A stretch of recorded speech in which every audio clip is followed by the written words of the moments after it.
The topic is maintenance of stock equipment in subcenter. ఉపకేంద్రం నందు మందులు కావచ్చు, పరికరాలు కావచ్చు, వాటి యొక్క స్టాక్ని ఎలా మెయింటైన్ చేయడం. Maintenance of equipment and supplies. There are different types of materials in the hospitals like drugs, instruments, equipments, laboratory reagents, X-ray films and reagents, stationery, furniture and linen. So దీంట్లో మందులు ఉంటాయి, పరికరాలు ఉంటాయి, ల్యాబ్లో వాడేటువంటి రియేజెంట్స్ ఉంటాయి, x ray films ఉండవచ్చు, తర్వాత స్టేషనరీ అంటే ఇక్కడ బుక్కులు, పేపర్లు, తర్వాత furniture, tables, chairs and linen అంటే క్లాత్, దుప్పట్లు లాంటివి అన్నమాట. These are the most important materials that the hospital needs for performing its primary functions. So ఇవన్నీ కూడా ఉంటేనే హాస్పిటల్లో తన యొక్క ప్రాథమిక విధుల్ని నిర్వహించడం జరుగుతుంది. For effective management and control of the equipment and supplies, the nurse should keep in the mind the principles of material management. So ఇక్కడ ఎక్విప్మెంట్స్ అండ్ సప్లైస్ని కరెక్ట్గా మనం మేనేజ్ చేయాలంటే, నర్స్ ఏం చేయాలంటే ఈ మెటీరియల్స్ని ఎలా మేనేజ్ చేయాలి, ఎలా మనం వాటిని నిర్వహించాలనే దాని గురించి కరెక్ట్ అవగాహన ఉండి తీరాలన్నమాట. She may have to deal with many problems in managing the supplies and equipment. ఆమె ఈ యొక్క సప్లైస్, ఎక్విప్మెంట్స్ యొక్క ప్రాబ్లమ్స్ ఏవైతుంటే వాటిని ఎలా డీల్ చేయాలో కూడా అవగాహన కలిగి ఉండాలన్నమాట. The problems that are met by the personnel regarding the supplies and equipment. ఏముండవు సమస్యలు ఉండవచ్చు అంటే, first one, inadequate supply of materials. తగినంత సంఖ్యలో ఆ మెటీరియల్ సప్లై ఉండకపోవచ్చు. Equipment may be out of order, లేకపోతే ఎక్విప్మెంట్ అసలు ఆర్డర్లోనే ఉండకపోవచ్చు. Supplies may and equipment may be inaccessible. ఇక్కడ ఏమవుతుందంటే అవుట్ ఆఫ్ ఆర్డర్ అంటే ఎక్విప్మెంట్ అనేది పనిచేయకపోవచ్చు, ఒకవేళ అట్ సేమ్ టైం ఆ సప్లైస్ ఎక్విప్మెంట్ ఉన్నా కూడా వాటిని యాక్సెసిబుల్ అంటే మనం వాడుకునేటువంటి స్థితి లేకపోవచ్చు. ఎక్విప్మెంట్ ఈజ్ ఇన్కన్వీనియంట్లీ లొకేటెడ్, లేకపోతే పరికరాలు ఎలా ఉన్నాయంటే సౌకర్యంగా లేనటువంటి ప్లేస్లో ఉంచింది అనుకుంటాం. సో వాటిని మనం వాడుకోవడానికి ఇబ్బందిగా ఉండవచ్చు అన్నమాట. Points to remember the maintenance of supplies and equipment. So ఎటువంటి పాయింట్స్ మనం గుర్తుంచుకోవాలి అంటే, keep an adequate supply of materials at hand at all times and in its availability focus. So ఇక్కడ సప్లై ఎలా ఉండాలని మెటీరియల్స్ అంటే at hand at all times, ఎప్పుడు మన చేతికి అందేటట్టు అందుబాటులో ఉండాలి. అట్ సేమ్ టైం అది మనకు తగిన రీతిలో ప్రతి చోట అది ఈజీగా మనకు యాక్సెసిబుల్ తీసుకోవడానికి, ఉంచుకోవడానికి ఉండాలన్నమాట. There are to be in good working condition. ప్రతి ఒక్క ఎక్విప్మెంట్ కూడా మంచి పనిచేసేటువంటి స్థితిలో ఉండి తీరాలన్నమాట. Keep all the articles ready for use. Keep sterile articles clean and in order. ప్రతి ఆర్టికల్ కూడా వాడడానికి సిద్ధంగా ఉంచేటట్టుగా చూసుకోవాలన్నమాట. వీటిని క్లీన్గా ఉంచి ఒక పద్ధతిలో ఉంచుకుని ఉండాలన్నమాట.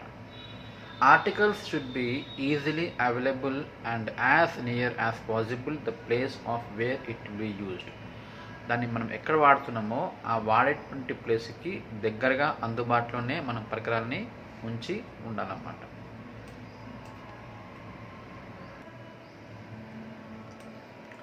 To minimize the of sole obsolescence and to ensure that previously purchased items are consumed before recently equipped items.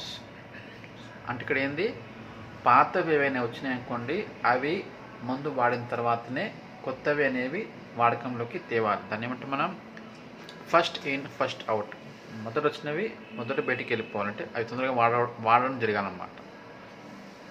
Those articles that are likely to be stolen or lost easily should be placed under lock and key.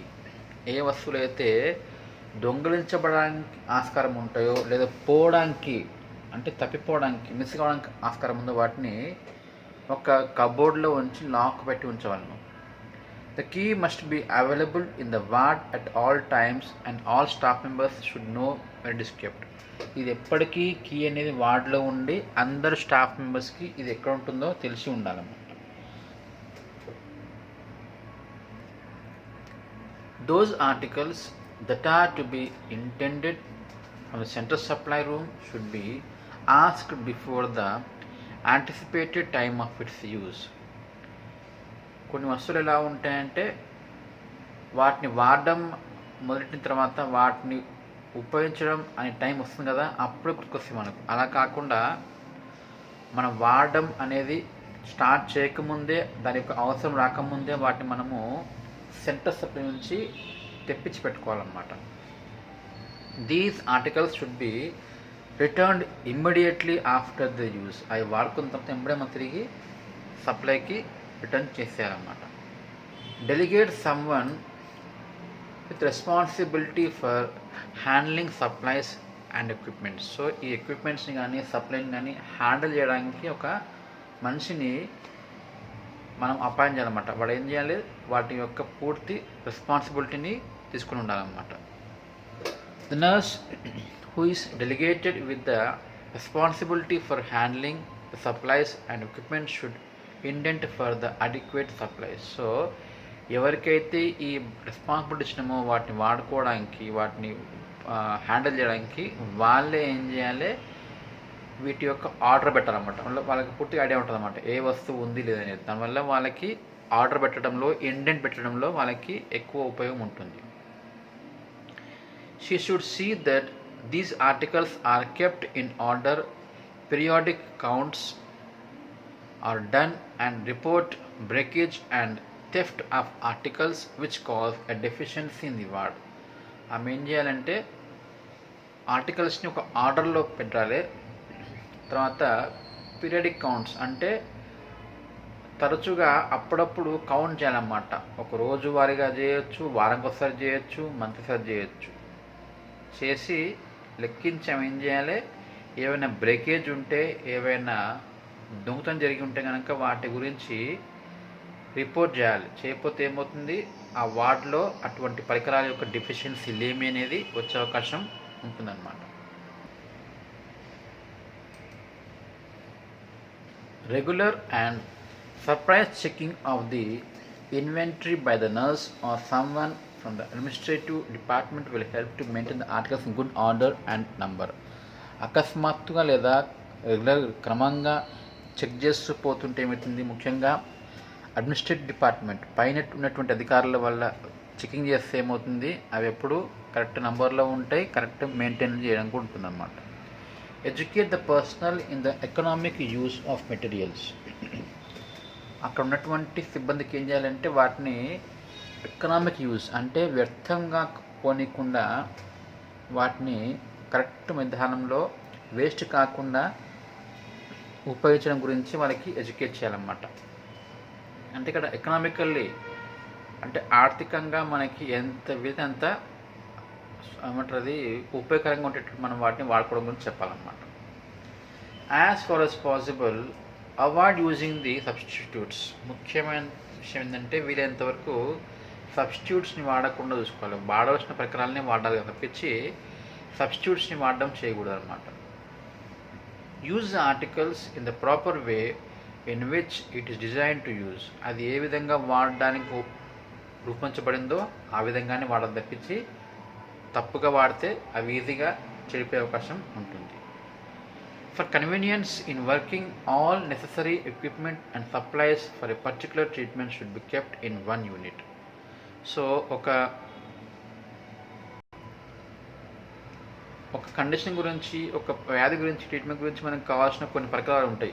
ఉదాహరణకి ఏ case of appendicitis అనుకోవచ్చు, ఏ case of hernia అనుకోవచ్చు, ఏ case of tonsils అనుకోవచ్చు. ఇక్కడ కేసుని బట్టి supplies equipments ఉంటాయి, వాటికి విధంగా వాటి యొక్క తగినట్టుగా మనం వాటిని ఏం చేయాలి, ఒక్కొక్క యూనిట్లో మెయింటైన్ చేయాలి. Equipment should be located in the same place architecturally similar units in order to prevent loss of time for nurses who move from unit to unit. వాటిని ఒక ప్లేస్లో పెడితే ఏమవుతుందంటే ఖచ్చితంగా నర్సెస్కి ముఖ్యంగా చికిత్స అందించేటప్పుడు టైం అనేది కోల్పోకుండా త్వరగా వాడిని ట్రీట్మెంట్ ఇవ్వడానికి వీలవుతుందన్నమాట. Observe the personnel to prevent wastage and misuse of materials. అప్పటికప్పుడు ఏం చేయాలి, మీరు అప్పుడప్పుడు సిబ్బందిని గమనిస్తున్నాం అనమాట. ఆ ఎక్విప్మెంట్స్ని వేస్ట్ చేస్తున్నా లేకపోతే వాటిని దుర్వినియోగం చేస్తున్నాము ఎగ్జామిన్ చేస్తూ ఉండండి. Follow up the hospital policies regarding the purchase and maintenance of supplies and equipment. Hospital యొక్క పాలసీస్ విధానాలు ఏవైతే ఉంటే వాటిని ఖచ్చితంగా ఫాలో అవ్వాలన్నమాట. దేని గురించి, ఈ సప్లైస్ని ఎలా కొనుక్కోవాలి, ఎలా మెయింటైన్ చేయాలో అనే దాని గురించి ఒక నిర్దిష్టమైనటువంటి విధానాలు ఉంటాయి, వాటిని ఖచ్చితంగా ఫాలో కావాలి. AIDS in keeping and adequate supply at hand. So ఉన్నటువంటి ఈ సప్లై అనేది కరెక్ట్గా ఉండడానికి మనకు ఉపయోగపడేటువంటి విషయాలు ఏమిటి చూద్దాం. Set standard of quantity of each item to be kept in the ward. ప్రతి వార్డులో ఒక వస్తువు, ఒక ఐటమ్ యొక్క క్వాంటిటీ ఎంత ఉండాలనో మనం ముందే రూపొందించి ఉండాలన్నమాట. నంబరు, ఫర్ ఎగ్జాంపుల్ ఒక వార్డు ఉంది, నంబర్ ఆఫ్ సిరింజెస్ కావచ్చు, నంబర్ ఆఫ్ కినిటర్స్ కావచ్చు, నంబర్ ఆఫ్ టేబుల్స్ కావచ్చు, ఇటువంటివి. Standards are established quantities which are required to meet the needs of the particular division. ప్రతి డివిజన్లో, ప్రతి ఒక్క సర్జరీ వార్డ్ కావచ్చు, గైనక్ వార్డ్ కావచ్చు, ప్రతి వార్డులో ఎన్ని అవసరం పడుతాయో అనే దాని గురించి మనం ముందే ఎస్టాబ్లిష్ ఉంచుకొని సెట్ చేసేటువంటి ఆ నెంబర్ని ఏమంటాం, స్టాండర్డ్ అంటాం.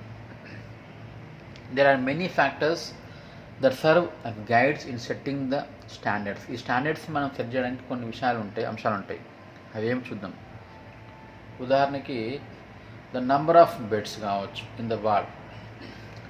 సర్వీస్ ఉదాహరణకి ద ఏజ్ ఆఫ్ క్లయింట్ని బట్టి, సెక్స్ ఆఫ్ క్లయింట్ని బట్టి, the severity of type of illness, వ్యాధి యొక్క సివియారిటీని బట్టి, తర్వాత ఆ చికిత్స కొరకు ఉపయోగించే వస్తువుల యొక్క కాస్ట్ని బట్టి, వాటిని యొక్క డ్యూరబిలిటీ ఎన్నాళ్ళు అది మన్నిక కావచ్చు దాన్ని బట్టి, periods of time between ordering the new stocks. ఇక్కడ మనము ఎన్ని వారాలకు ఒకసారి కావచ్చు, ఎన్ని నెలలకు ఒకసారి కావచ్చు స్టాక్ని మనం పెడుతున్నాము అనే దాని గురించి.